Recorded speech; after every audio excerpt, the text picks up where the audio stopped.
Up there.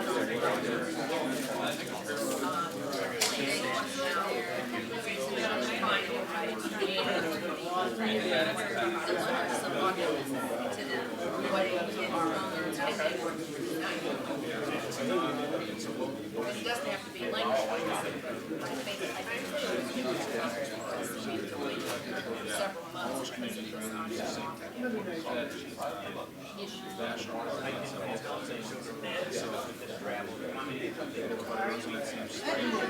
of this Friday,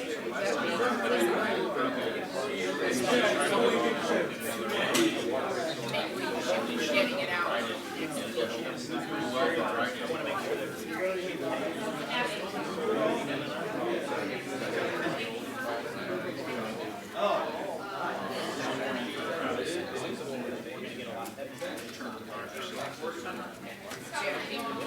Calls, and then the question is, do you have other people help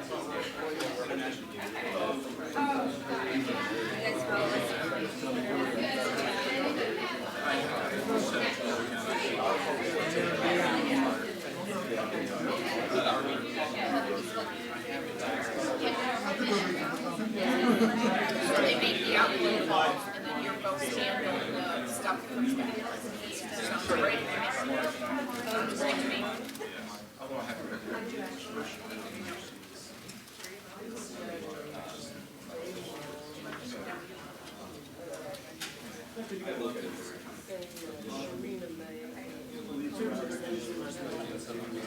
Women's Center, yeah, I saw you there.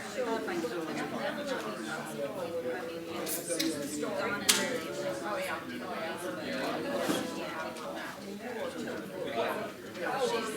She's awesome. She's awesome. You know, she was in Southern California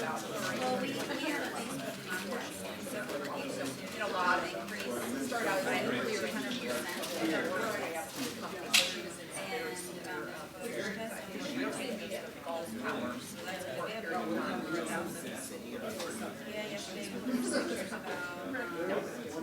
So very shy. She really gets our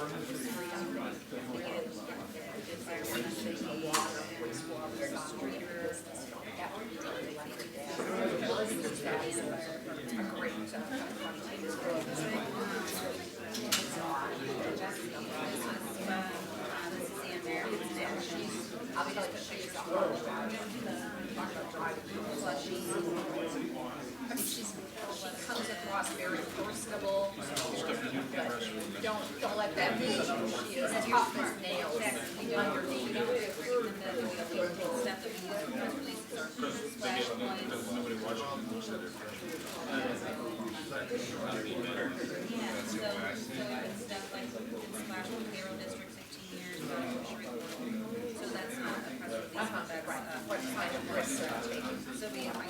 Because if you're too risk averse, you're not going to do it. And there's always that balance. And we're pushing maybe a little harder sometimes for risk taking. But there is no rule. So the Streeter district, they won first place, I think Sterling was second, and Pekin was third. Yeah, But so they very got different funds for the Sterling Fire Department. And we increased by over 7%. They were reaching,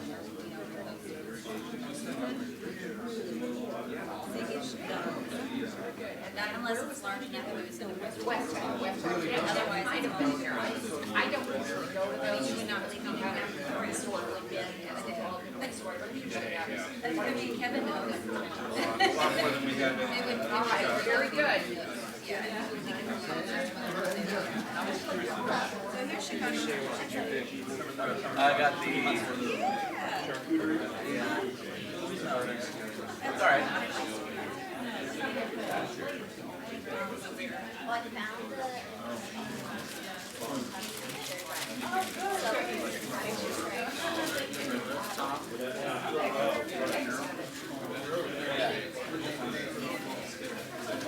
Nice to see you. How's everything going?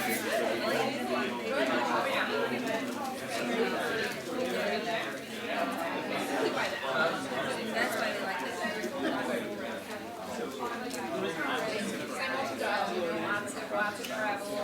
stuff going on, but all good. I mean, things like this, you know, I feel like the agenda's moving forward. It's a really good opportunity. Yeah, this will be very good. So you guys don't sleep. No, I was just wondering.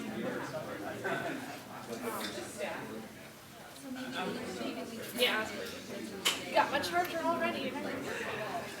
We decided it's hashtag water.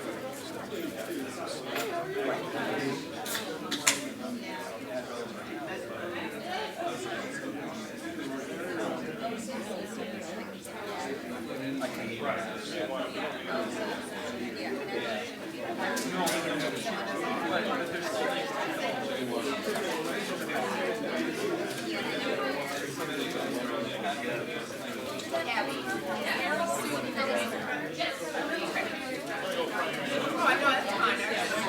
I thought she was gonna be here, but I wasn't sure.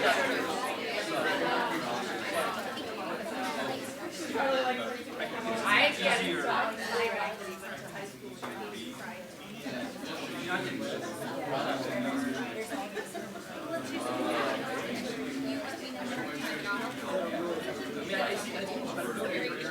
Yes, I agree.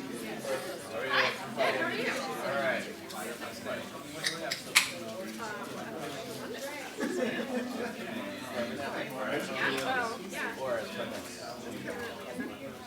Wow, okay.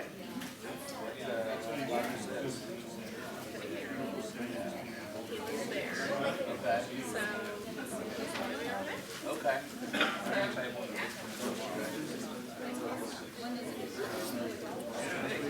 Yeah. I'm like, that's news I have right now. Yeah, no, that was very No, it's almost that one.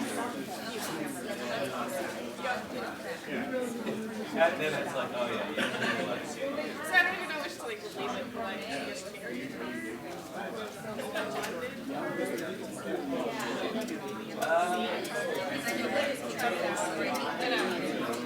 You just say,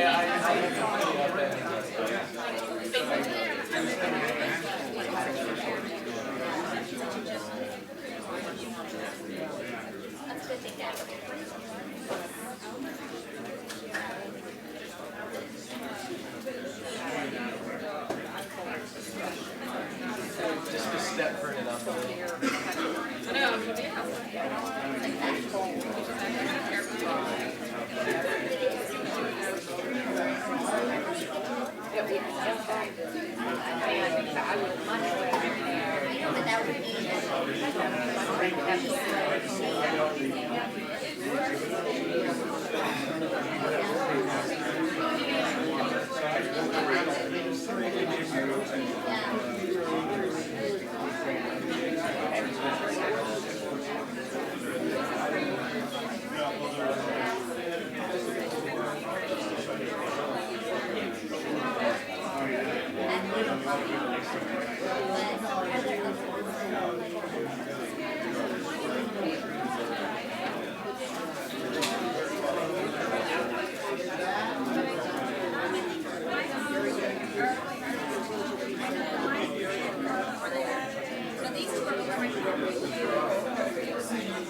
Well, I just wanted to let you know that I had that, again, free condensate, but I just want to make sure that the statement. How are you? Good to see you. Oh, wouldn't have missed it. I was in bed last night in Boston. I'm flying first thing in the morning. I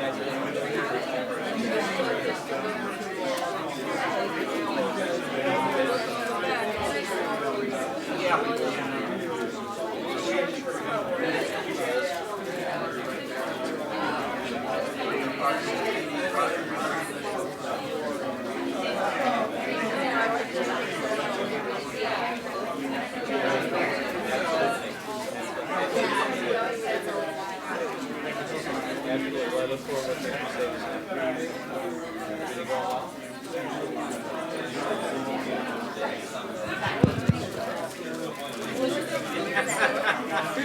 See you. How's everything going? This is Yeah,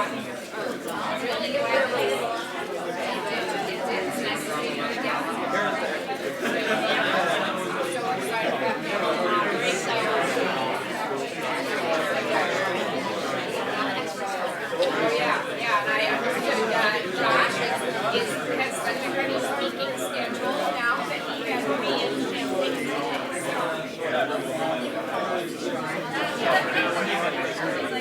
But it's listening to speaking at one of the conferences that we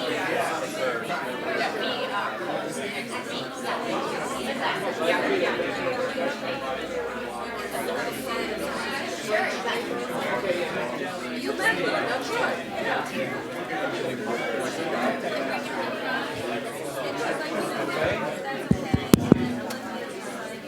Everyone, we're about to get started in a minute here, so please find your seats. Thank you.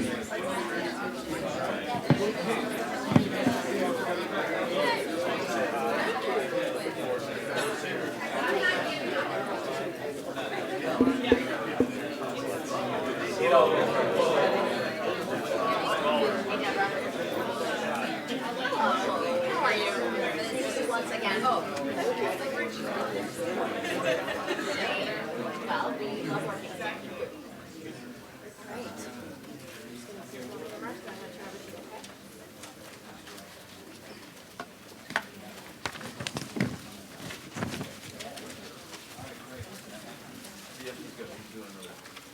Good afternoon, everybody. I'm Mary Sue Barrett, President of the Metropolitan Planning Council, and I'm delighted that you all ventured out on a rainy day. I guess it's going to be a rainy week, but how appropriate for our conversation. So thank you for joining us today. I'd like to tell you just a little bit about MPC and our roundtables and then set up our conversation. We have a terrific panel and look forward to the dialogue with all of you. So on this wall over here is a listing of a timetable. MPC is celebrating its 80-year history this year. And in some ways, the way we work has not changed all that much from 1934 when we were founded.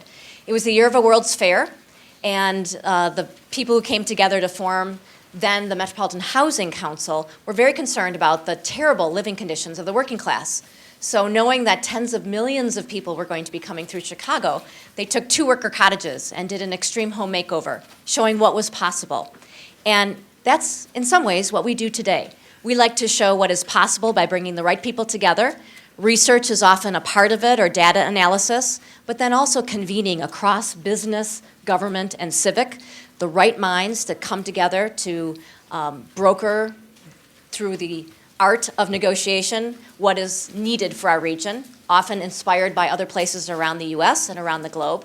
And then sometimes doing demonstration projects, so showing those of us in Chicago who sometimes think that our city and region is unique and so different than other places, so that if it worked elsewhere, it might not work here. Those are challenges that we continue to work through. And today our agenda is broad and deep, thanks to engagement of many partners like you. We have a terrific staff, but everything that we do is in collaboration with partners and with volunteers. So we hope if this is your first MPC roundtable or event, that we've sparked an interest to stay involved. Please make sure you don't leave without giving us your contact information so that we can stay in touch. We do lots of events, and we also involve people in short-term assignments and sometimes longer-term assignments to get the work done. And that's what every region needs, is a sense of the fact that we can always do better. Our goal, our mission for this region, our hope, is that we become the best place to live and work. We've got huge assets, and water is one of them, so I'm glad we are going to have a chance to talk about that today. So today's roundtable is titled Rinse and Repeat, the Future of Water Reuse in Illinois. We have a terrific group of speakers, and we would not have been able to do this without our sponsor from Illinois, American Water. They've been a thought partner and a supporter, and we love when both of those things come together, where we learn from our partners and we also are enabled to do more work. Today's topic is not a new one for the Metropolitan Planning Council. We've been working for actually 6 frustrating years to modernize Illinois statutes to enable water reuse, from on-site systems that harvest rainwater or graywater, to larger utility scale reuse of treated effluent. As our speakers today can attest to, Illinois today does not have the type of supportive regulatory environment that encourages water reuse. MPC feels very strongly that that is a big problem, and let me share with you 3 reasons why. First and foremost, we do have limited, finite water supplies in northeastern Illinois. Water reuse systems can help us continue to grow economically as a region while slowing the depletion of our natural resources. In fact, if we tap, there's all sorts of wordplay when you're talking about water. So if we tap different water sources for different uses, we actually can turn what is a challenge today into one of our biggest economic development advantages in Illinois. Second compelling reason is that extreme weather events and heavy rainfalls are becoming much more common. So we need new tools to manage stormwater. Large rainwater collection systems, and here I'm talking about thousands and millions of gallons, can help us slow that stormwater down and even keep it out of our overburdened sewers and our backed up basements. If we're recapturing all that stormwater, then we can also harvest it for productive use. Third, water reuse is an emerging marketplace. Why are we constraining the ability of Illinois companies and workers to design, manufacture, install, operate, and maintain water reuse systems here and also to sell those across the globe? Some of these companies are actually in the room with us today. In addition to Illinois American Water, Black & Veatch, Wahaso, Stormtrap, Sloan Valve, and many other regional employers who are stymied from doing business in their home state of Illinois by outdated regulatory environment. I know that many of you are here in the room because you agree with this imperative and that also change is possible. Your concerns have to be conveyed to our elected officials beyond those that are in the room with us today and in Springfield.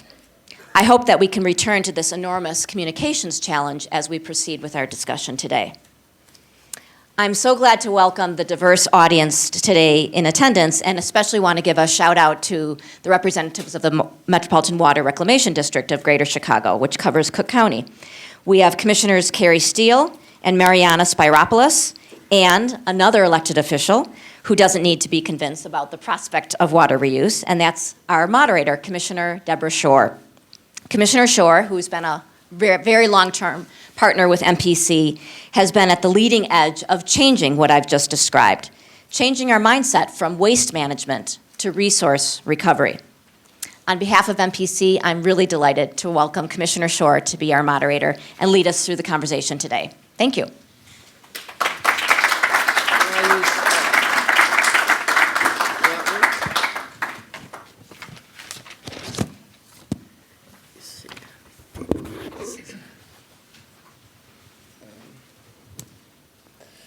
Good afternoon, and thank you for joining us. And it's great to see so many folks from the district here and from the wider community.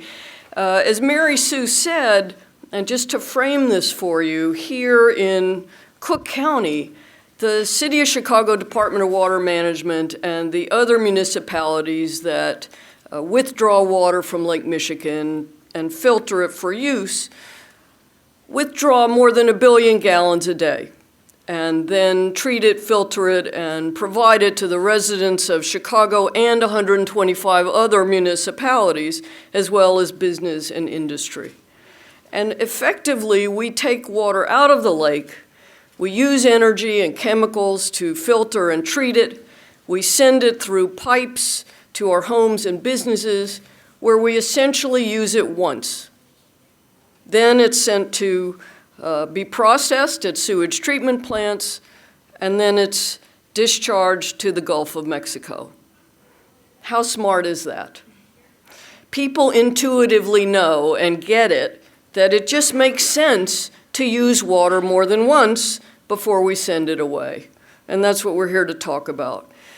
The Water Reclamation District treats roughly more than 1 billion gallons a day, 1.4 billion gallons of wastewater every day.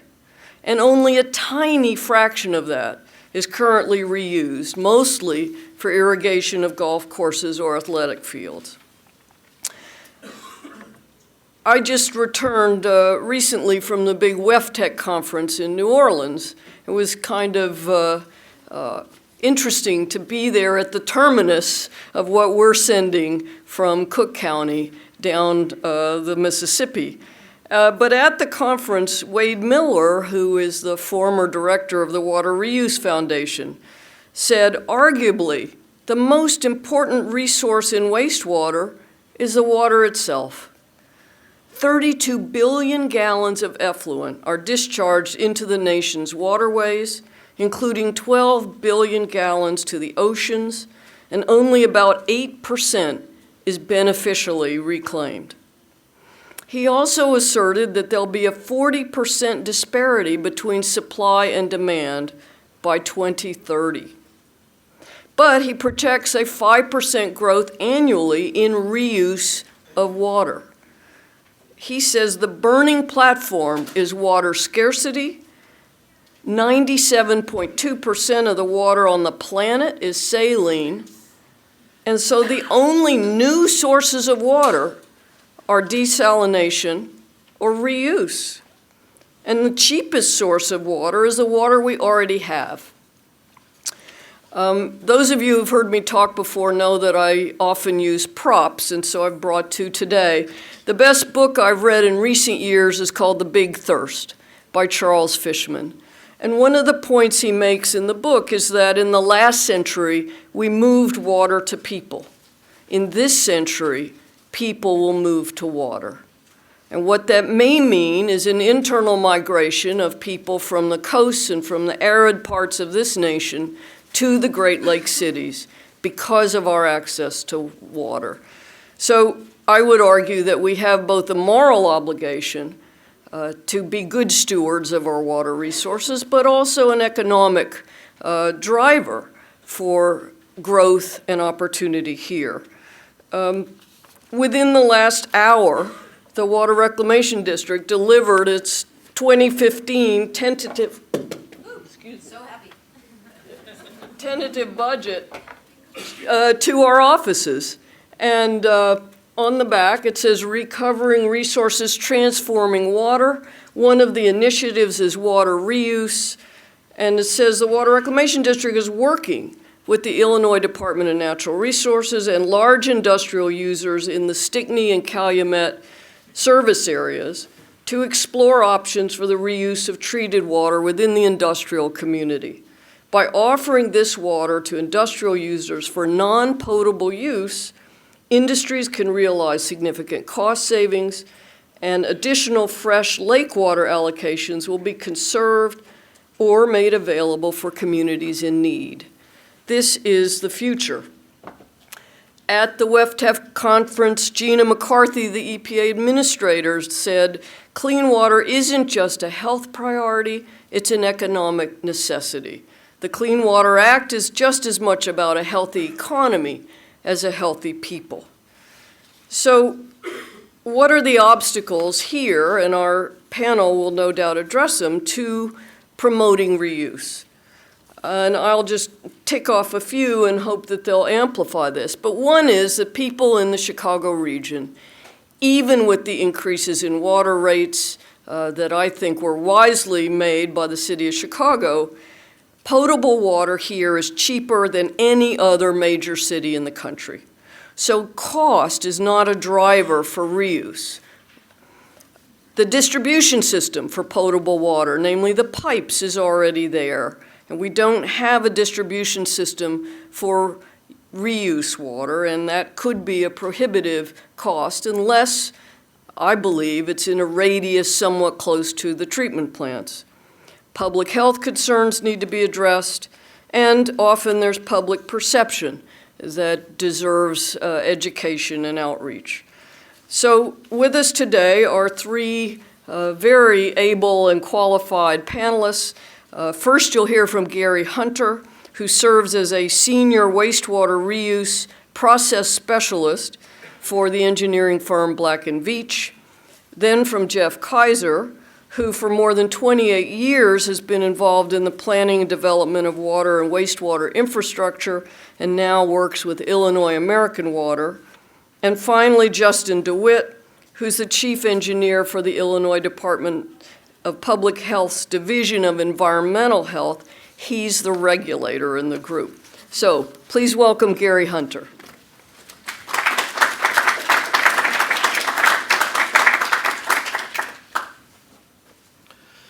Thank you, Commissioner Shore, and thank you for the opportunity to be here and just kind of share some ideas about reuse and how it can be implemented in an urban environment. So this just some thoughts. As Commissioner Shore indicated, our water resources are strained around the globe, and we are not producing more water. We're stressed at both ends of the spectrum, both in supply and disposal of this valuable resource.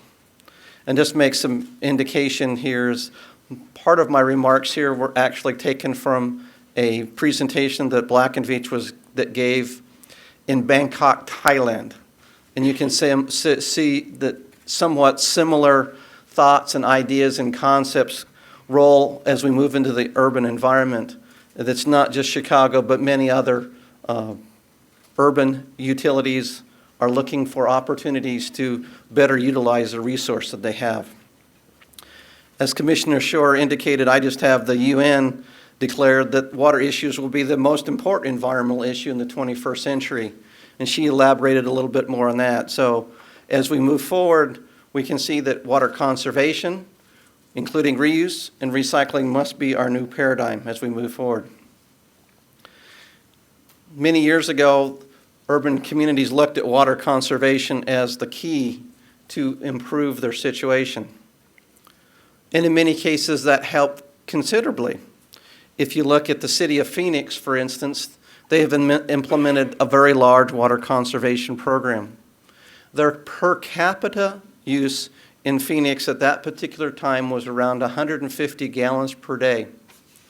That has been reduced to less than 90 gallons per capita day, bringing increased capacity back into their wastewater treatment system. So conservation works. However, conservation may not and will not allow us to move forward as we look at water reuse becoming a necessity. It's not going to give us everything that we need. So let's explore this whole issue of wastewater as a new water reuse. If we look in the urban environment, we can gather that water, as was explained. We can gather it from reservoirs. We can look at stormwater. We can look at groundwater. I just indicate we have harvested rainwater.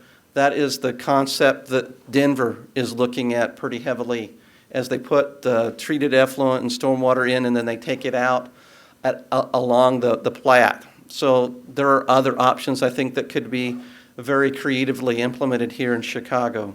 We've talked about reclaimed water through reuse schemes. I'll share some of those here.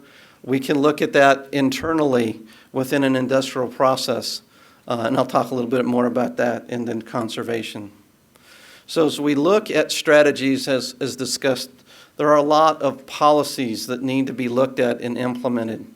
A policy of awareness, support, and long-term vision, which I think has been really expressed here today.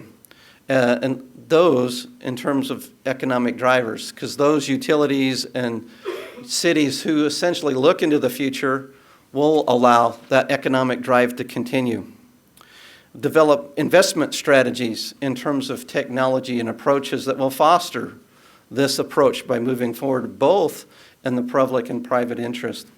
Develop strong urban service delivery systems to meet growing needs and maintain current systems. So there's a lot that we can look at, there's a lot that we can do, and a lot that we need to take into account. When we look at this in a more holistic standpoint, we look at this in terms of a new strategy called total water management. Now, we've probably seen this described many times over many years, but the whole concept here is to look at water needs that in terms of the demands and water availability and supply, taking into account both our drinking water system and our wastewater system and other sources of water within the system. And if we look at this, it is a very powerful planning concept. When used properly, it can be very effective in terms of supplying that additional water that we need in terms of moving into the future. So there are 4 players in terms of total water management. There is the wastewater utility, the water utility, our industrial community, and then us as consumers. So we all play into this in terms of how we ultimately use and dispose of that valuable resource water.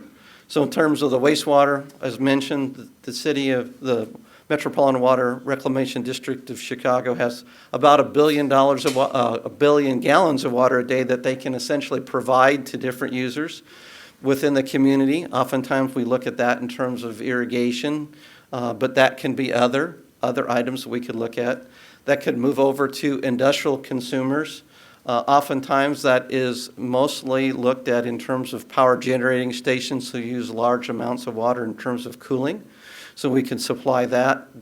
And then the water utility itself in terms of interacting. So all of these factors have to come together and work together in a cohesive element to essentially provide this total water management element.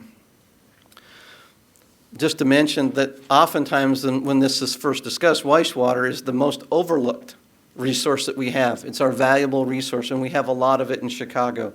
And so we must deploy that resource in the most effective way.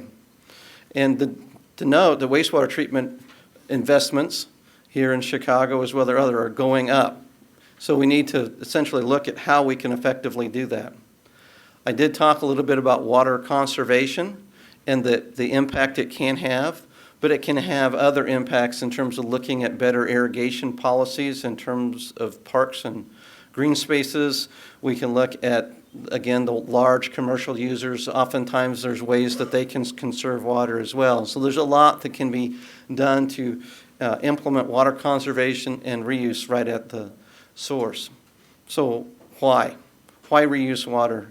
Well, Commissioner Shore hit some of those key items here. It reduces potable water demands and conserves and protects those valuable resources we have. It generally is less expensive than other water supply alternatives, and it delays implementation of expensive improvements in our potable drinking water facilities. Therefore, it allows us to more effectively use our resources. So see what we can do. So this is kind of our community. We essentially take the wastewater that's generated from our facilities in the community. It goes down to a wastewater treatment facility, or I heard at WEFTEC it's now a resource recovery facility. That's probably a more appropriate term. We're going to look at this as a recovery of resources, and then essentially go into the receiving stream. What many utilities have done, looked at in the past, is that after the treatment of the wastewater, then we develop reclaimed water facilities and then develop a network allowing that reclaimed water to then go into irrigation for greenscapes and golf courses or back to industrial sources. This is a concept very similar to what is used in the city of San Antonio.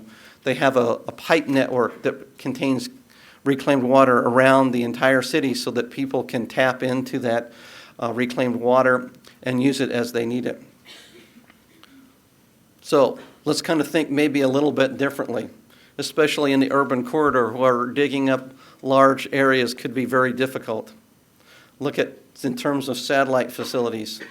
What we would do in that particular case is we would tap into the collection system, build a satellite facility there, and then supply the water to where it is more aptly needed, decreasing the cost of construction and supplying the water at a much higher rate and quality to those who need it closer to them. So there are a lot of different concepts that can be employed as we look at the development and deployment of water reuse issues throughout the Chicago area. So the key here is as we look at satellite facilities, it's probably a little bit lower in terms of land. It can probably be placed closer to the utility. Costs are equal in terms of advanced treatment. We will have to provide some advanced treatment there. But it offers some very interesting economic advantages in terms of point-of-sale opportunities that can save miles of reuse distribution piping. And it allows for an excellent opportunity to reduce the amount of nitrogen and phosphorus that we are discharging into the environment. So this would aid in terms of maintaining some of the nutrient issues here faced by the sewer district. If we move straight into the industrial commercial area, a lot of those utilities use cooling water, so essentially just changing from one pass to multiple passes in terms of the amount of water can help in terms of how they operate their cooling towers. This can be applied in terms of reuse.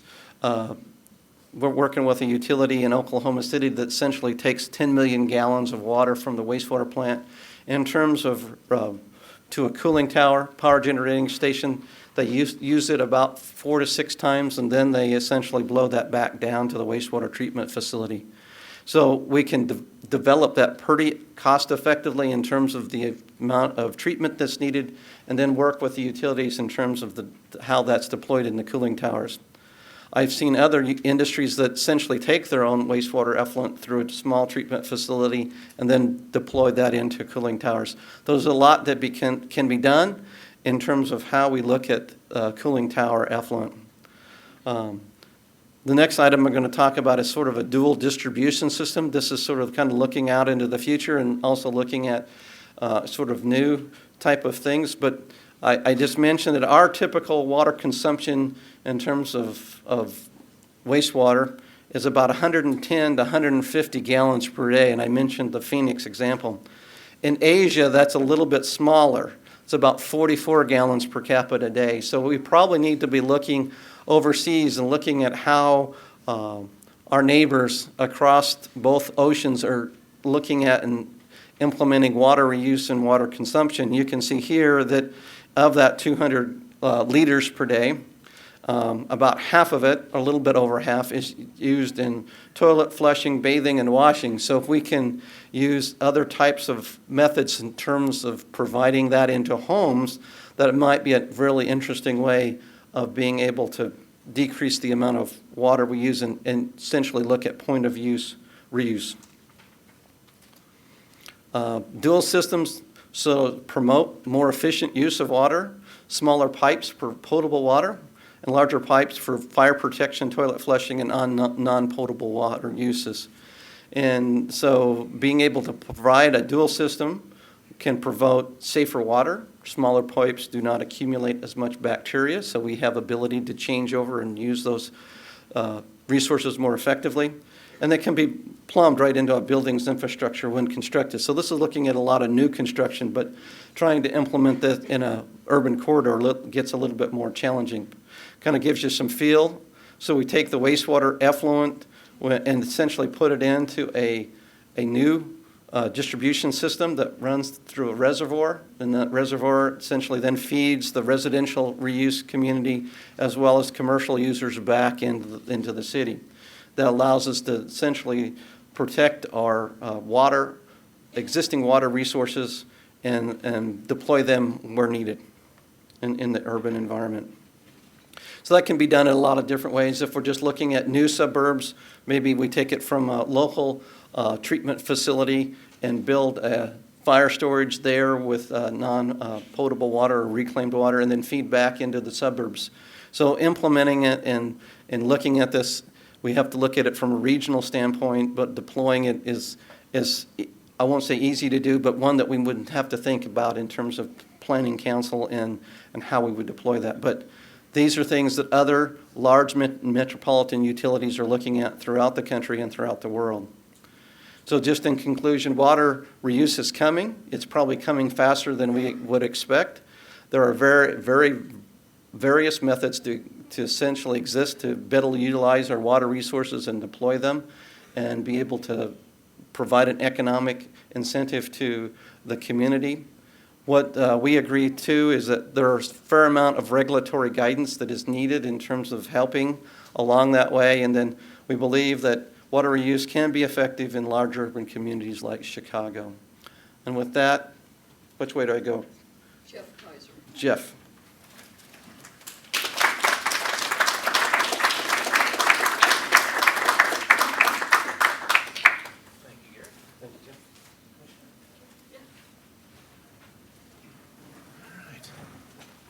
You got me What's up here? Or?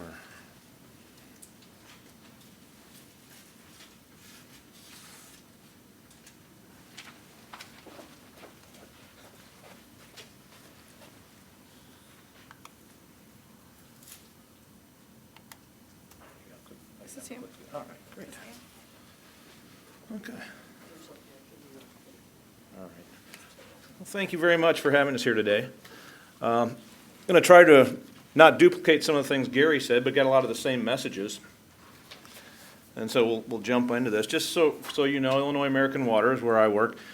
We're in both the water and wastewater side of the business. More on the water side, it's a much larger portion of our business, but we do have wastewater systems here in the Chicago suburbs, and we'll reference a little bit of that as we talk here.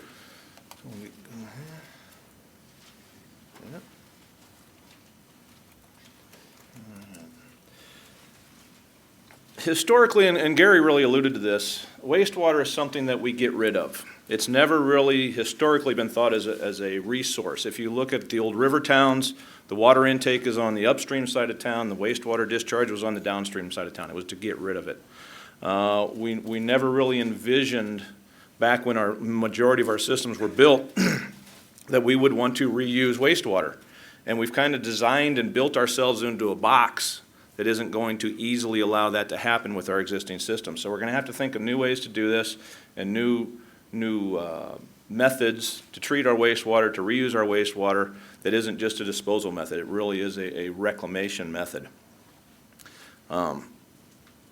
Economies of scale, regulatory issues, other things have driven this. And really, from our regulatory environment, and Justin will talk about this some, but the goal, just with our mental thinking, the goal of our regulatory environment has been to separate water and wastewater and keep those two resources separate. To make this successful, I'm sure Justin will talk about, we're going to have to rethink that line of thinking, get the regulations up to where they need to be. There's lots of other places we can look at from an Illinois standpoint, to other states, to other countries, to adopt some of these things. But we're going to have to be somewhat nimble to move on this and move on it fairly quickly. We can't have a 6, 7, 8 year regulatory process, and we've got to look at this from a technical side, not so much a political side and a mental side of how you feel about it. It has to be something that, from a technical side, is, quite honestly, as Gary alluded to, this is pretty easy for us to do. Let's follow that technical side and move forward in that direction.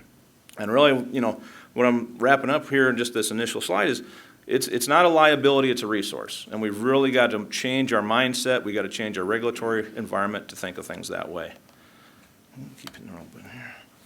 So a couple things I just wanted to share with you, and some of this is a little bit dated, but you know, Illinois is considered, and a lot of Illinois is considered a water-rich area. A lot of the Midwest is considered a water-rich area. But there's a lot of areas of the state of Illinois and other states throughout the Midwest that are very water poor, that there are a lot of water supply problems. And in the Chicago area, where we think of the Great Lakes and we think of the groundwater and we think we have a lot of water, in reality, that supply is shrinking. Not so much shrinking as that we're outgrowing it. There is some depletion of the supply, but we do have a limited resource. And again, we've got to get to that mental thinking of, this is a limited resource. You can look at that Great Lake, but we can't use it all. So we've got to change our mindset on this. So, Illinois State Water Survey, and some of this is a little dated, but actually some of this is pretty new. McHenry County water supplies may not suffice in the future. I'm just going to show you a few headlines here to keep things moving. A little bit older study from the Illinois State Water Survey. If you look, first line here, due to projected growth of the population and economy, Illinois could require 20 to 50% more water in coming decades. So when you think about using 50% more water than we are now, we're really, I think at this point, not in a problem. We're on the verge of the problem. You go 50% more, we're going to be in a problem. Here's another one, Illinois State Water Survey. And again, I'm pointing these out. This is our own state of Illinois showing this stuff here, that we know we have an issue and we haven't addressed it, or we know we have a coming issue and we haven't addressed it. So, you know, Northeastern Illinois water supply planning investigations, opportunities and challenges of meeting water demand, and that's what we're talking about, is what are our opportunities here? How can we overcome the challenges that we've got? So just a couple things that came out of here, just to pull a few numbers, and if you look at the bottom of the table, basically our current usage today, about 1.4 billion gallons of water in northeastern Illinois. And this dates back a few years, but we're in that ballpark. if you look now, what these columns have, you have this 2050 columns on here, and it says LRI, BL, and MRI. The LRI is the low projection of what we will need by 2050. The MRI is the high projection of what we need. So if we take that midpoint, you're looking at another 500 million gallons of water a day that northeastern Illinois is looking to use by year 2050. And that's a gap that we're going to have to find other resources to fill. Our current resources are not going to fill that gap. So what do? I'll show you a couple examples of what American Water has done in some of our other markets. Battery Park, New York. We got a 293-unit apartment complex, a condominium complex, whatever you want to call it. Got a reclaimed water system in the basement of the building, pushes 25,000 gallons of water a day back through the building for toilet flushing, for irrigation of the grounds, for some rooftop irrigations. That is a LEED certified building, so that is another thing that we need to look at. It's a huge initiative right now that we can jump on. Basically, in the basement of the building, we have a treatment plant. It sits there. We have a 20-year operation and maintenance agreement on that system. Our engineering group up in New Jersey designed that and built that, or had it built rather, as part of the building construction. So we've got 9,000 gallons a day for toilet flushing, 11,000 gallons a day that go for a cooling tower, and 6,000 gallons a day that are used for landscape of irrigation of the grounds of the building. So there's an option there that we can look at. And when we talk about doing things in downtown Chicago or in other highly developed metropolitan areas, it's going to be very difficult to put in new large-scale infrastructure. The cost is going to be very cost prohibitive to do that. So if we can look at smaller scale opportunities, a building size opportunity, or maybe a square block or 2 square blocks, these are the type of things that I think we can make a big difference with that will have a very cost competitive opportunity for them and will not require a lot of disturbing of the streets and the other residents and businesses in the area that are going to be the negative PR that we don't want with this effort. Another one, we've got an outlet mall that we built up in Massachusetts, I believe this is. And this was driven more by the sewer side. There was not sewer systems available for this outlet mall to take the flow that they thought they would have. So they developed a recirculation system within the mall to handle the same type of thing. Took the toilet flushing and other wastewater from the mall, runs it through a treatment system, and it sits on the grounds of the mall and then redistributes the water back into the system or into the mall for the toilet flushing and various non-potable uses. One might be a little more, maybe you know about, maybe you don't, Gillette Stadium. Put a system in there, very limited use. Obviously, there's not a lot of events in Gillette Stadium every day of the week. But they had similar problems with not having infrastructure available in the area where they built the new stadium to have the water and wastewater systems provide support for the facility. So we built a reuse system there. And we treat the water, store it, game day, they turn it on, and all the toilet flushing is reused water in the stadium.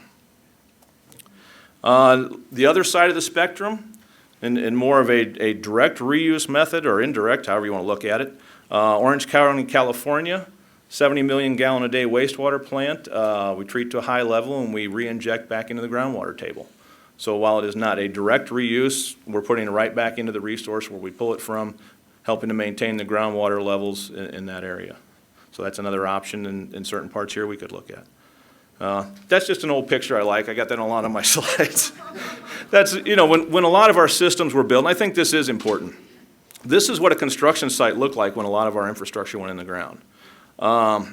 And that's not the way we do things anymore, and we've got to get away from that mentality. It's not an open field where we can tear and go and do what we want. We've really got to think towards the future, and we've got to look for opportunities that don't require the resources to be depleted and utilized fully. So, any other thing? We'll pick up with the questions. Thank you. And Justin will be next.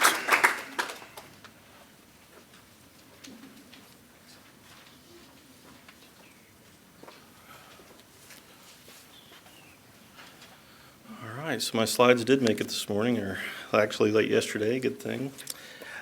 So thank you to Commissioner Shore and to my colleagues. I appreciate you allowing me to go last. JCAR happened and came and went, so that's a good thing. So I'm in a good mood today. We got rules through, that's a good thing. So as was said, I'm the regulator in the room, and that sometimes, actually in this particular room, I've had varied success. You all look very friendly though, so hopefully I'll do better today than in the past.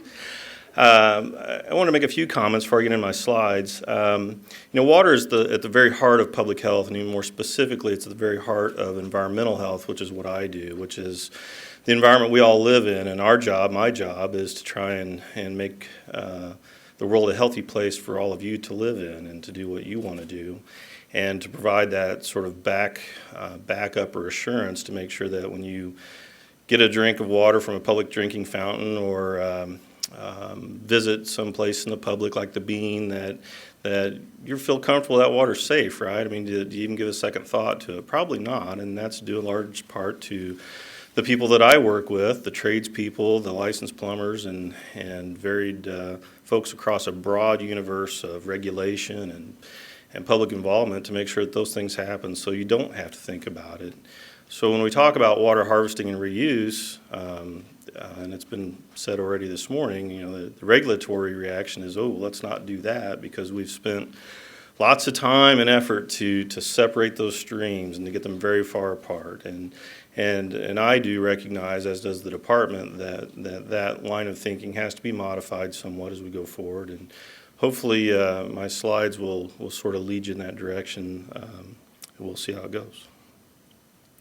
And I have to give some credit to my policy coordinator, Dara Dunlap, who's in the back, who helped me put these slides together and is working diligently with a number of different entities on water reuse projects in my office.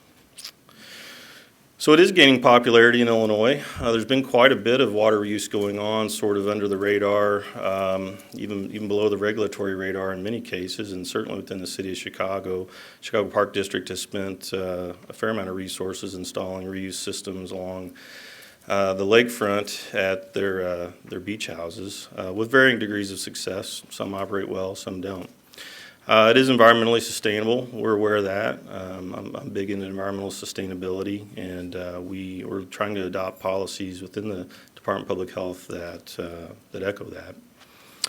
And more specifically to this region, we certainly understand the need to relieve overburdened storm sewer systems in Chicago. We clearly get the message. So what are our considerations for water reuse? Well, we have a lot of them. We think about the presence of opportunistic pathogens, a lot of bugs in that water. Say what you want about how clean it is, there's still stuff in it. It'll make you sick if you drink it. Total coliforms, E. coli, we spend tons of time trying to keep E. coli out of the system, right? I mean, that's our tracer bacteria. We spend a lot of time on that. And we worry about things that have already been mentioned: biofilm creation and piping, storage tanks. How do we control that? What do we do about anaerobic conditions? What does that do to the equipment, to the plumbing?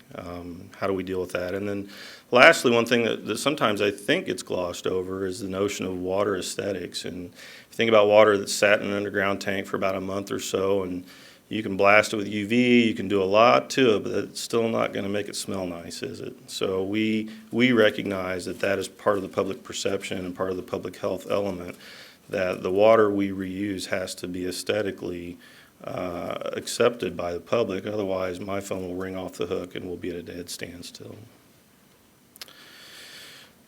I think many of you may know, took a swing at some green plumbing rules a year or two ago, and for a variety of reasons, those didn't make it into the plumbing code, and I'm sort of gotten over that and thinking maybe that wasn't such a bad thing. It gave us an opportunity to come back and think about it more, think about what our role is relative to plumbing and what we do with reused water. And so within public health, we arrived at these three tiers. And I think this sort of matches up with the current thinking of a number of committees that I sit on with the ICC, ASDWA, ASPE, all the acronyms that are out there in the universe about this are all sort of thinking the same way.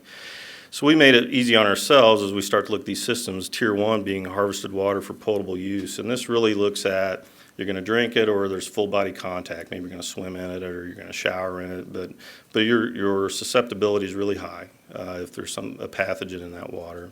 And then a second tier, which is probably the broadest band, which is harvested water for uses that result in human contact, but not from an ingestion standpoint. You're not swimming in it. You're not dealing with it in that way. And the easiest thing to think about there is spray irrigation. You know, the public's walking along public boulevard here in Chicago on a hot summer day, and the mist coming off of the sprinklers. Do we think about what that water is? We really don't, right? We might even enjoy it. We might even aim for that as we're walking along on that hot day. We're aware of that at public health and what risks that may bring if that water isn't clean. And then lastly, this lower tier where we think there's a lot of opportunity in rapid, in a fairly short period of time, which is harvested water for non-potable. So drip irrigation, subsurface, uses where human contact is either negligible or doesn't exist. And that helped us to sort these projects out that we're dealing with, sort of rank them and put them in a criteria where we could start applying some engineering processes to those. So how have we dealt with that? We're not currently seeking rules to deal with water reuse, at least within the plumbing code. Others may be looking at that on a broader scale for industrial, commercial, non-plumbing, if we can sort of use that term. But within my purview, that's not something that we're actively working on. Process of plan submittal. So what we're doing is we are looking at systems on a case-by-case basis, and I realize that may not make everybody happy in the room, but it's really the methodology that we currently have under the existing regulations to look at reuse systems, and so that's what we're doing. So what's that look like? It looks like engineered plans, which cost money and takes time. I don't have a staff to review these plans. I'm doing it with a few other folks. And we're trying to apply engineering principles that we either currently know or that we're learning along the way. And we're issuing conditional approvals. What does that mean? Well, it means because we're not sure, we're putting conditions upon the use of those systems. And if the conditions are violated, then we've got to take another look at it. And that we know is not a sustainable system, but it's the system that we currently are operating under. So the conditions, I think, are reasonable. It really comes to what's the performance of the system. And in many cases, the engineering firms don't know. They can guess at, they can hypothesize, they can point at other systems. But I've yet to see a system that was unique, that wasn't unique. Almost all of them have some unique characteristic that makes, well, we did it in New Mexico, work in Chicago. Because we are different here in Illinois, and there are different variables. We think we can get very close, and that's some of what we've been doing, is looking at, you know, how did this system perform in that other arena, and what are the similarities, and can we count on that here in Illinois? So part of that is submitting some of those test variables to the department on a monthly basis so we can help track that. So to sort of summarize where we're at, you know, our main goal is public health. We're all about water reuse, water harvesting, and saving money, saving the resource. But at the end of the day, my job is to make sure people don't get sick. So we look at the application and use of harvested water, the possible sensitivities that might be associated with that particular use, the treatment of the harvested water, and then the demand on that water, meaning is it going to sit there for a long time or is it going to get turned over very rapidly? And those are all variables. Really quickly, Commissioner, do I have a few minutes yet still? Okay. To talk about a few that we are working on here in Chicagoland. Stormwater reuse for spray irrigation, so it's that Tier 2 ban that we talked about. System featured a very large storage tank, about 650,000 gallons of stormwater is what they're looking to collect. They worked that out with MWRD to retain that on site. Very noble and very good reasoning for this project. The issue was that they looked to spray one of our suburban campuses, college campuses, with that water, and so public health elements became very, very prevalent very quickly. You have 20,000 students going across an area that's being spray irrigated with what essentially is overland runoff, parking lots, other areas where we had concern about the elements that might be in that water. So how did we address that? Well, it took some time, and we had to wrestle with what the constituents of that water might be, and eventually came up with some criteria for the engineering controls they would have to use, and then also some testing requirements, specifically E. coli, turbidity, TOC, and petroleum, looking for hydrocarbons to make sure that the treatment system that they installed was indeed removing those contaminants before we sprayed that on a college campus in the middle of July. So we did provide that conditional approval, and we'll be monitoring that project over the course of at least the next 12 months to evaluate the performance of that system. If the performance is good and it's measurable and we can work with some confidence, then I think we'll see those requirements on testing and reporting being reduced as we go forward.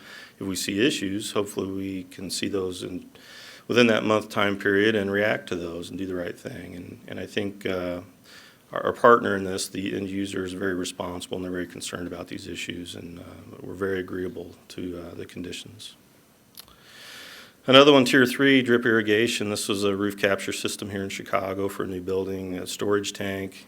Their initial track was to do spray irrigation for the green spaces on the site. Just so happened this was an assisted living facility, and the target population for that facility is probably not the one we want to be trying out spray irrigation on.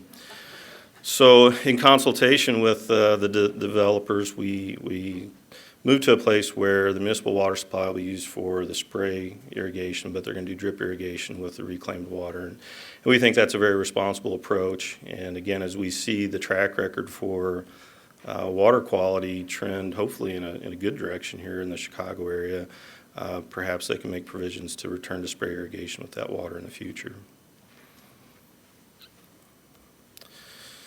And then lastly, a Tier 3 project. This is on the riverfront here in Chicago, and it's a large public space. It's very much it's very near the rail, so there's a lot of foot traffic, a lot of people in this area. And the initial reaction was to do spray irrigation. Again, we talked to the developer and explained some of the nuances to doing spray irrigation in such a public area, and the concerns that we had, and they found that they could redesign their landscaping and use only subsurface irrigation with drip rings for their vegetation.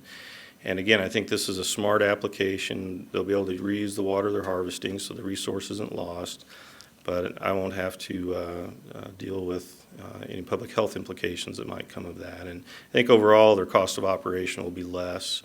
They're not dealing with large UV systems. They're not dealing with any residual water treatment, which are components that I know a lot of people are moving away from, but certainly the notion of using some sort of residual halogen in water treatment is still out there, and I think it's going to be there for a little bit until people feel comfortable that we can store large quantities of basically rooftop water over land water and not have it grow large quantities of bacteria that are going to be harmful. So to sum it up, the non-case-by-case conditions, the things that we're applying unilaterally, and I think if we do promulgate rules in the future, you'll see some of these components in that proposal. We want to see final construction documents. Those are things that are important to us as we track the science and engineering behind this. We have those documents, and we can go back and look at what we did. And at any time an improved system poses a risk to public health, then we'll take it out of service and look to make adjustments. I think any user or person who owns one of these systems needs to be aware of that. If it's doing bad things, we need to make a change.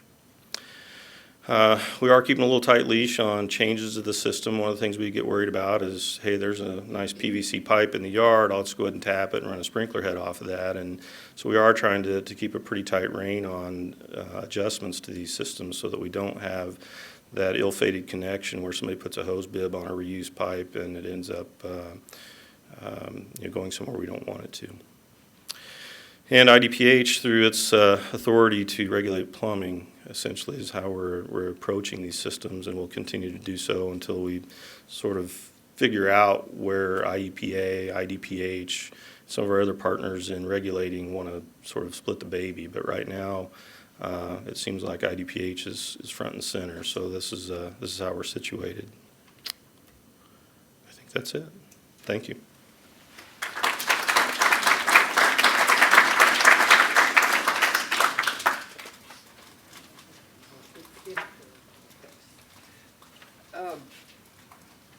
Thank you, gentlemen, and they've really teed up a lot of questions, and I know some of you may have some, but I'm going to ask a few first. And one of the things that became clear right away is we need to change the way we talk and the language we use about water. It's not wastewater.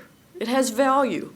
And in fact, at WEFTEC, George Hawkins from DC Water talks about it as enriched water. And how do we capture the riches that reside in the water we have? We also have heard it as harvested water, used water, in Singapore it's new water. All water is used water. So I don't know what's the right term yet, but we should stop talking about wastewater because we have to change the culture, and it's water that is a resource and that has value. To part of Justin's point, I want to introduce Brent Schraberg, who's a special project assistant, wave Brent, on my staff working on reuse. But I had my staff calculate how much rain runs off of the roof and driveway of my home in Skokie. And if I were able to capture and hold and treat and filter the rain falling on my home and driveway, it would provide 127% of our annual water use for my partner and me. That's free, delivered free of charge right to our doorstep. But we don't have the capacity to capture it, treat it, and make it safe for some of our uses. Let's talk a little bit about public perception because that's been an obstacle for reuse in some places. And I want to ask whether that's more of a concern with industrial use of used water, with commercial use, or with residential use. And do you know of effective programs to address public attitudes and beliefs in water-rich regions that might serve as a template for what we do here in Illinois? Who wants to go first? Go ahead. Well, from my perspective, my history, is it, we working here? Okay. And again, going back to my consulting days, there was a lot of depending on the market that you're in, there's a lot of mentality of we don't want wastewater. To the extent of when I was doing work in Little Rock, Arkansas, they wouldn't use water out of the Arkansas River because it had other uses. They wanted pure mountain water or they wanted groundwater. So there is a huge obstacle to overcome in a lot of areas to the idea of reusing wastewater. I think on the commercial side, and I think Gary's got some examples, I've had some examples, large commercial, large industrial, it's water. They don't care, and if the price is right and it's the right thing to do and they can get it, that's fine. We're seeing a lot more projects. We've got one we're looking at over in the Tuscola-Arcola area, chemical plant, looking to use 6 to 7 million gallons of water a day. They're talking to us, they're talking to the Champaign-Urbana sanitary district about the water supply there, and are still, I think they're leaning towards the water reuse area, but that is, you know, they went right after it. That isn't a problem. I really think it is going to be on the residential side, on the individual user side. You've got a lot of people, like the people that are filling this room, that I think are comfortable with it and feel that there can be safeguards put in place. But I think there's a large portion of the population that is very skeptical that it can be done safely. Well, I think my perspective will be a little more skewed towards the public perception at the very local level. And I can tell you that in my recent history with talking these issues over with local health departments, so that's Cook County, City of Chicago, and really across the state. Now, these are people who, their primary role is, again, protecting public health. They're also the primary purveyors of private sewage systems. So if you're looking to permit a private sewage system anywhere in the state of Illinois, you're dealing with the local health department. These folks are very oriented, as we discussed early. They are very skeptical of any reuse. Anything short of what comes out of the municipal water works or even a well, but that's a whole nother issue, really is bad to them. And so changing that perception will be very difficult. I can tell you personally that it's difficult. And until you sort of get that to soak in at the county and the municipal level, I'm not sure that the public perception will shift much, because the public looks to those folks as their leaders and the what to do. And so yes, people in this room definitely get it, but we're the minority, I believe, that you'll find most folks know those systems are separate for a reason and don't really understand the impact of what we're talking about here. Do you know of programs that have been effective at changing these attitudes or beliefs or examples from other places? Yeah, so the most effective program is raising the cost of water. It seems like when you do that, people start looking for an alternative, right? I'm not recommending that, by the way.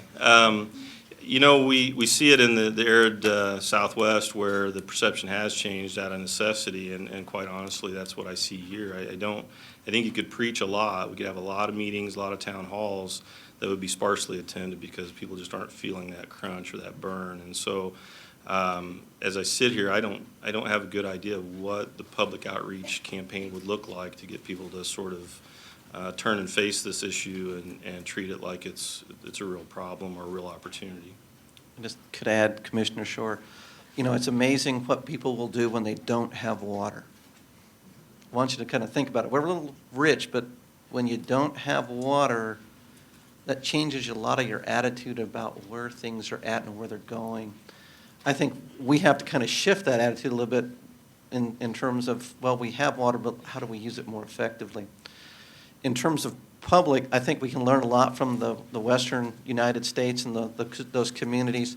They spend a lot of time on public involvement, public participation plans. There are firms that provide that service to folks that have long histories in helping people educate people on what's going on. And if you talk to them, it's always do it early. You know, and this would be the time if we're planning, do it early. Don't come in at the last minute because then that always causes a lot of consternation. But do the planning, do the educating, and do it early and have people understand what's going on. We know, for instance, that the toilet to tap program in Oakland was driven by necessity. And necessity is going to drive invention in many other places, but scarcity is going to drive, I believe, water-intensive industries here. My friend Cam Davis, who leads the Great Lakes Restoration Initiative, has said our challenge in this region is to bust the notion of infinitude, that the lake looks infinite and yet it's not. And so how do we learn to be good water stewards and when it's not scarcity that's driving it? A gallon of reused water is a gallon of tap water that's saved and some energy that's saved, but it's also a gallon of tap water that's not sold.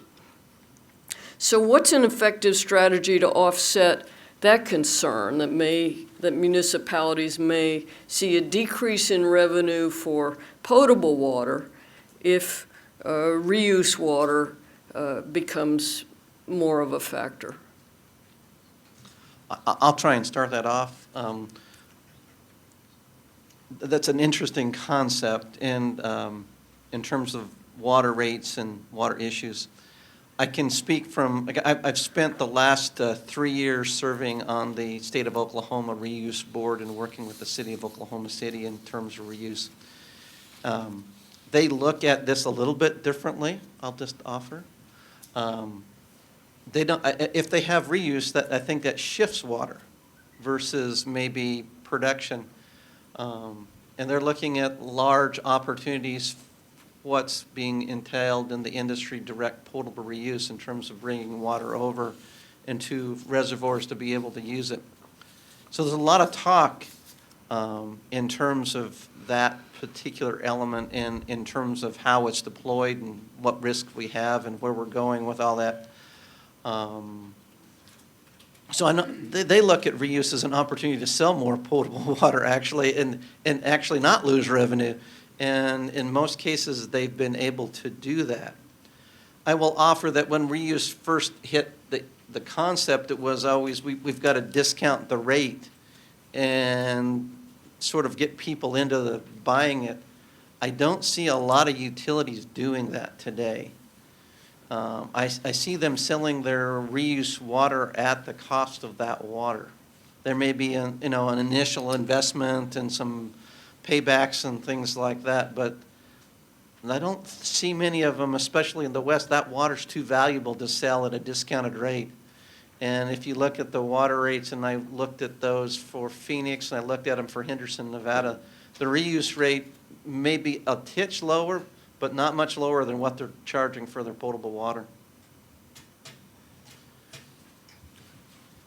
I think, Commissioner, and some things I know MWRD's looking at, and in this area, the reuse water presents an opportunity. And I think, you're going to lose some revenue if you are on your water sales. You're also going to look at an opportunity to pick up revenue through development and through attracting industries that you don't currently have, because now you have a resource that you didn't previously have, or a resource that maybe was, not to be contrary to Gary, but was more expensive. Right. And I think that's one of the ways that that's going to have to be done. I know MPC has had a lot of conversations about true cost pricing of water, and that has been, historically, we have provided subsidies to our potable water supplies to make them more attractive, and I think that's maybe something that is going to go away. And maybe if we are going to provide subsidies, it would be on the reuse side. But I think we need to look at the true cost of water. I think that's going to drive this conversation even more as water starts costing the resident what it costs the city or the public utility, the private utility to produce. I think is going to change that perception a little bit. Just real quickly, one notion that isn't my opinion, just one that I've heard in various meetings, is to really look at it from a regulatory standpoint, is to not approve any new capacity, but instead require reuse, and thereby the rates aren't going to go up because you're not buying new equipment, you're not investing new capital. You're looking at reuse, and then the capital associated with that should be tied to the cost of that particular water stream. And so as we look at constantly building new water plants to deal with treating water either out of wells or surface, perhaps the better avenue is to just look at reuse and use that to kind of quench our thirst for new water. I want to open it up to questions from all of you. You may have some. Abby has a mic she's happy to hand to you. Who's got some questions? Hi, my name is Mariana Nicolai. I'm with Sloan, and the company I work for, we are very much into water efficiency, not only efficient, high efficient. And we are very much into water sense and so forth. And I applaud the idea to have a program with reclaim water. I call it reclaim water. And personally I am very much into, because my title is regulatory manager, I'm looking actually into a regulation for this reclaim water, because otherwise we could have problems, and we could have problems either at the level of state problems or even national problems. And these regulatory ideas that can come and standards have to be very well done and at national level, something like an ASTM type of standard that will analyze the water, that will let actually the people who are using it being at that level and not less, and it should be not only from the chemical point of view, but also from the point of bacteria grow pathogens. Now everybody is scared, right? With all the things going around the world. And I also saw something here, in Justin's presentation about pathogens, and there was nothing there mentioned about Legionellas.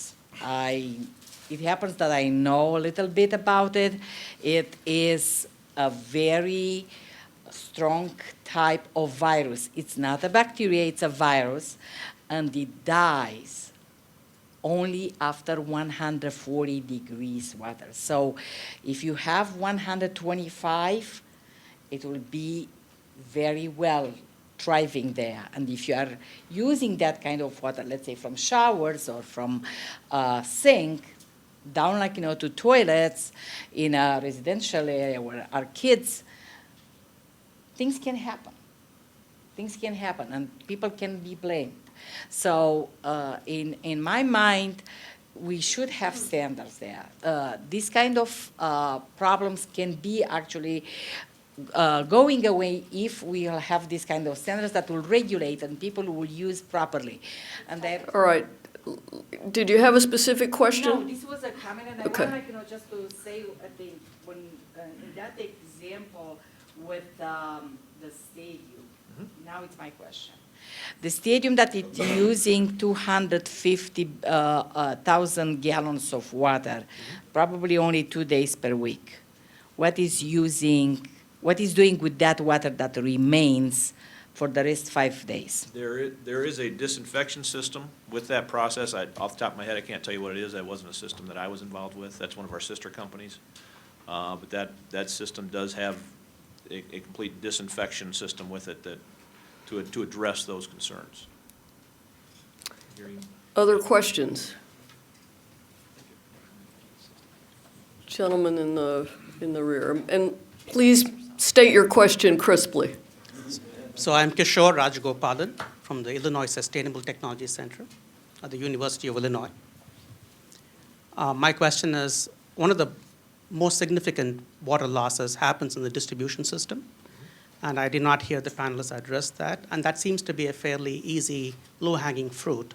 That's one. Number two, within the northeastern Illinois, there seems to be inbuilt systemic incentives for utilities to actually acknowledge the level of water losses they might be having, and to upgrade those systems because of the LMO type of ordinances that are in place. Can the panelists address those questions? Well, let me address that from the utility standpoint. That's where I'm at. Non-revenue water, lost water, whatever you want to call it, is a problem that all systems have, and it is a large problem for systems across the U.S.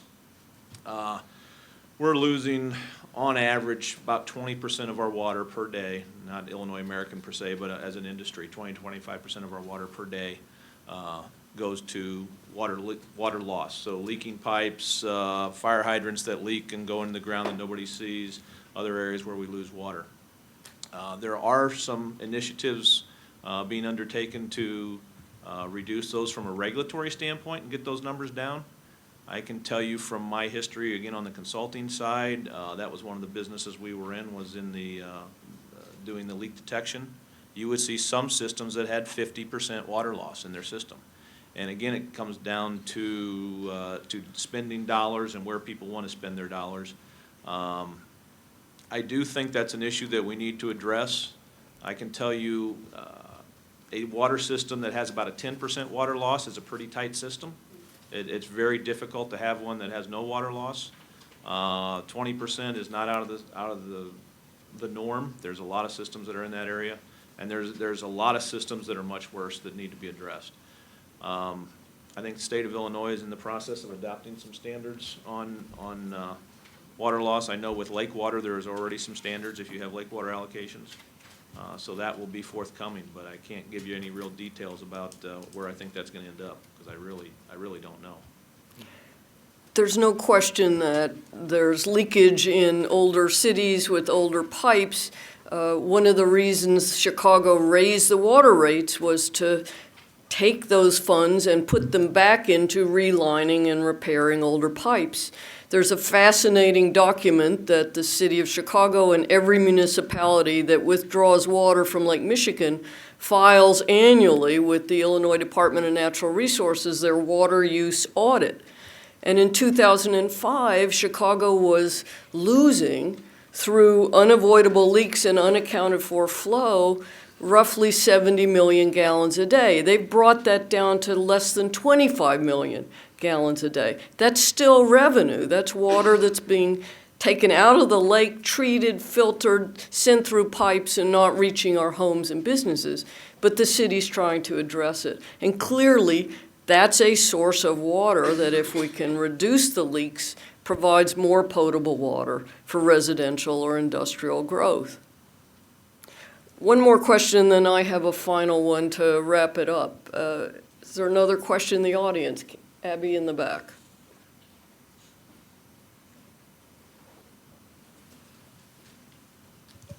Is that on? Okay. Hi, my name's Michael Rule. I work with a company called Greenheart Buildings, do some sustainability consulting and so on. My question derives from time I spent living in Japan. Now, the Japanese do a lot of point-of-use reuse of water. So, for example, if you wash your hands in the toilet, the water that flows out of that goes to fill the toilet tank. So there's like a direct connection. You were talking about toilet to tank, toilet to tap. They do tap to toilet solution, which is very immediate, very direct, and doesn't require a lot of infrastructure. Also, things like using rainwater and being specific about using it for toilet flush, not all kinds of other uses, but for toilet flush, would enable you to have a very simple system, stores enough water, has makeup water from the potable system if it runs dry, and then you have a little bit of treatment, it goes into toilet tanks. And if you can use, I don't know if PEX plumbing is permitted in Chicago, or does it have to be copper? So the specific question is? The question is, what is the balance of doing distributed small-scale solutions versus huge infrastructure stuff, and how do we make sure that we're not pushing everything towards utilities when we have simpler solves for that?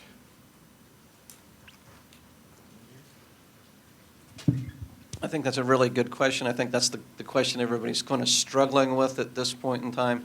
I think in a very large urban community, you mentioned Tokyo, those are solutions that have to be explored very carefully. I think that provides a very unique solution for those sorts of things. A lot of communities have looked at different approaches, and I think, like I said, we've got to look outside the box. I mean, Europe is doing very similar things. There are a lot of different things going on. Mentioned Singapore, China. We've got to start adapting and adopting a lot more of those sorts of practices in this country. Justin, there are clearly some public health issues. Maybe you want to touch on those. I will just quickly, yeah. So, I say this the right way. Those cultures are educated and sort of steeped in that mode of operation. If you look at Japan in general, I know very little about it other than they operate in this very small environment, not the vast expanse of certainly central Illinois where I live. And so they're attuned to, hey, I've got this system. I have something I have to maintain. And quite frankly, here in America, that's not the current thinking of the vast majority of our public. So those systems, I think they're great. We're working with a number of different folks on household systems to small institutional systems that will do just that very thing. But all of it comes down to maintenance, and it comes down to how does the system operate, and how can the consumer, the homeowner, operate that system, and when they sell the house to the next person who comes in and doesn't have any idea it's even there, what are the repercussions of that? So that's the overarching public health concern. The technology is clearly there. It's just, are we able to educate the public to the level that we can do that? So one final question for each of you. As we leave here today, what's the one thing each of us should convey to our elected officials, our colleagues, our constituents, or customers about reuse water?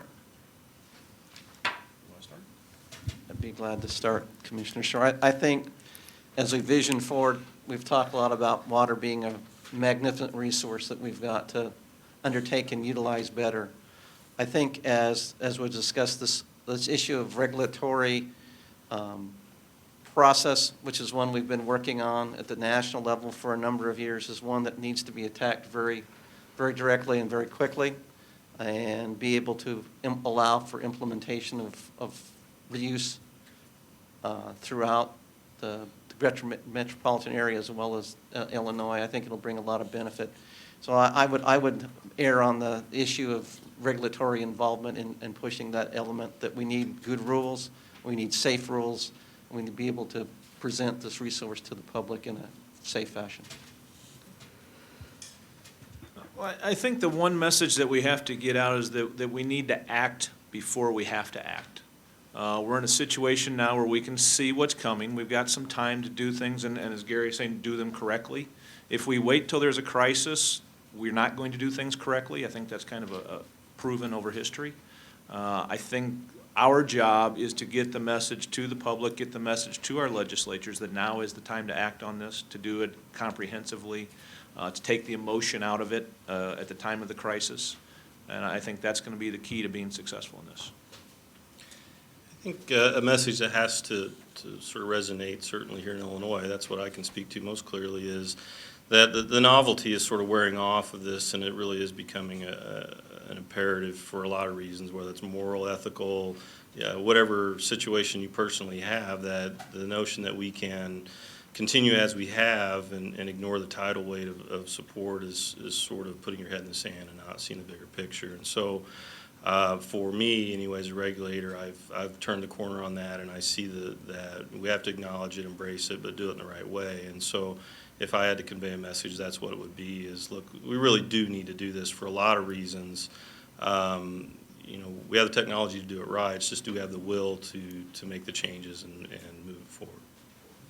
Would you all join me in thanking MPC for hosting this, for Illinois American Water for sponsoring, and our panel for providing some great things to think about. Thank you, Deborah, and to you for your skillful facilitation.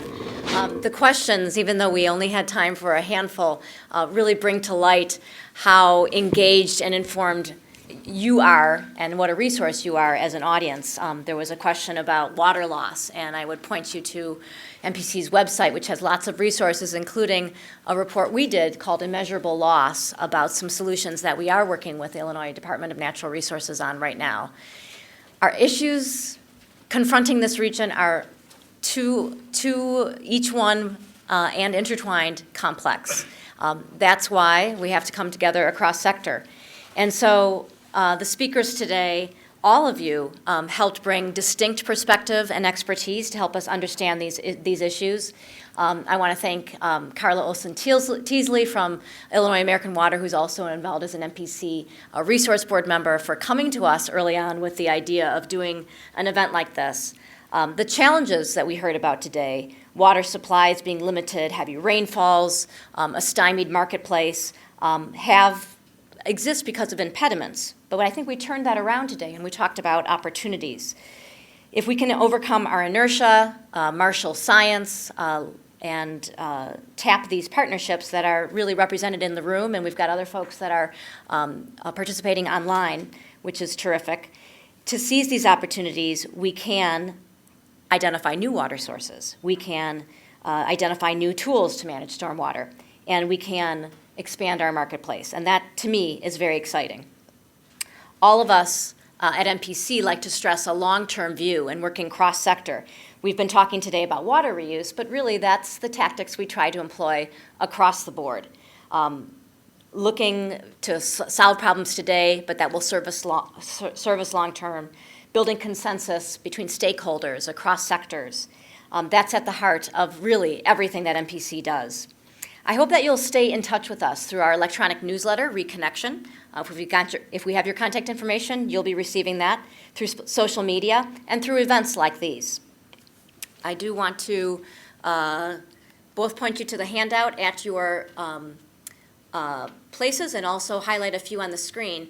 A week from today, right after work, we're having a forum with former mayor of Curitiba, Brazil, Jaime Lerner, I believe is the correct pronunciation, if I get my Portuguese right. He is the author of a new book, and he's going to talk to us about that book, Urban Acupuncture, and also some ideas that are very much at work here in our region, such as placemaking and bus rapid transit. So that's next Tuesday night. And then there's a couple roundtables coming up, both in October and November, one on the demographic change of aging affecting the housing future of our communities, and the freight logistics plan, an update on that and what's ahead in conjunction with our region's railroads. So this is just a snapshot of the breadth of issues that MPC works on. We attack those through educational events, but also through partnerships, and so I'm grateful to all of you. If you have an idea for an event, that's one of the reasons we have the survey on your seats as well. Please do take a moment and leave it at the table or at your seats here before leaving. Give us your critique about today so that we can improve our future events. And if you'd like to talk to us about sponsorship or a concept about a future event, please do so. We're in heavy planning right now for 2015, and we're excited about adding to our offerings. And so one more thanks to all of you for being here today, and to Debra and to Justin and Jeff and Gary. Your expertise, your positive outlook on what is possible, I think is inspiring to all of us today so that we can unlock our region's potential. Thanks again.